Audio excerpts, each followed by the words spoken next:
Hey guys, welcome back to another video. Today I'm gonna show you how to properly sharpen and adjust the mechanism of a bolt cutter. First of all, it's best to take it apart.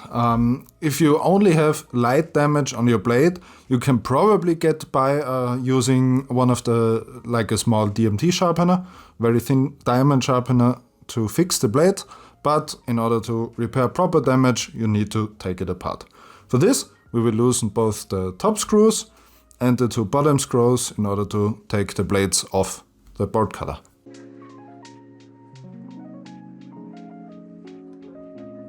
On the inside of the first mechanism you will obviously find a screw and this connecting plate, but there will also be a small steel rod, this piece here which goes into the middle, and some spring washers. So make sure you don't lose any of the parts and you remember in which order they go back. Now if you want to take the blades to a belt grinder, you would take them apart even further. You would also disconnect the screws on the bottom here.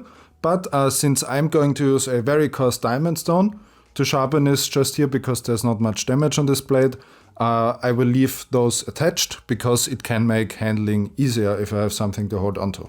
Before we start sharpening, we need to determine how much do we need to sharpen it. And as you can see on the bottom part here, which was largely unused on this unit, you need a blade thickness of about 1 millimeter. This is not like a knife or like a side cutter where you have a nice and sharp edge. This has a very thick edge and it should be left this way. So don't grind this down all the way to a knife's edge. Leave it at about 1 millimeter if you have some heavy damage and you need, take away quite a lot of material. Note that there is kind of a limit how much you can sharpen this one. Like you cannot go all the way back because at that point both edges would not meet. But like damage like this, which you can see here, this can be easily fixed. For sharpening, I'm going to use this extra coarse Lansky diamond sharpener. For tool steel, diamond sharpener is really the best option. It's the fastest unless you are going to take it to a belt sander. And now just follow the angle that is ground into it until you removed the damage that you want to remove. Note that while sharpening them, even if you only have damage on one spot, same way as with a knife, you still need to sharpen it evenly across the whole blade so the blades stay perpendicular to each other and you don't get a divot in one spot in which you would just make the problem worse. Now, after a bit of sharpening, what we did was basically just thinning out the edge here, which we just determined we don't want that. We don't want it thinner than 1 millimeter. So now that we have it thinned down, what we can do is we can use a sharpener and then flatten out the surface here. This way we are actually going to remove all of the damage that we have in the blade, and the blade thickness in the end should be, as I said before, about 1 millimeter.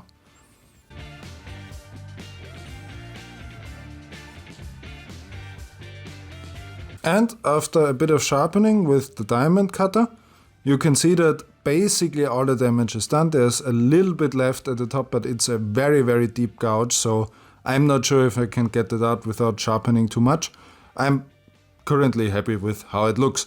If your blade thickness ends up too thick at this stage, then just repeat the step from before and thin out the blade a little bit by sharpening both the angles. Now, we're gonna repeat the same step with the opposing side and then go back to disassembling and setting up the geometry. Now that we are done sharpening both of the halves, we can check if both blades meet up properly. And if they do, then let's go on to reassembling them.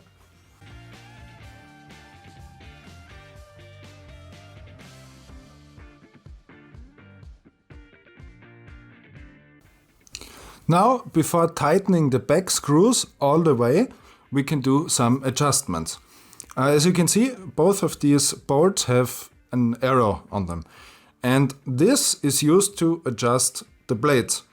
Because what you can do is by way of tightening them or loosening them, you can change the position of these blades. If you turn it clockwise, then it will open further. If you turn it counterclockwise, it will open less. So after reassembly, turn both of the screws inwards until they tighten by themselves. If they tighten, that means that the blades do meet each other when the handle is closed, and that way you know it is set up correctly.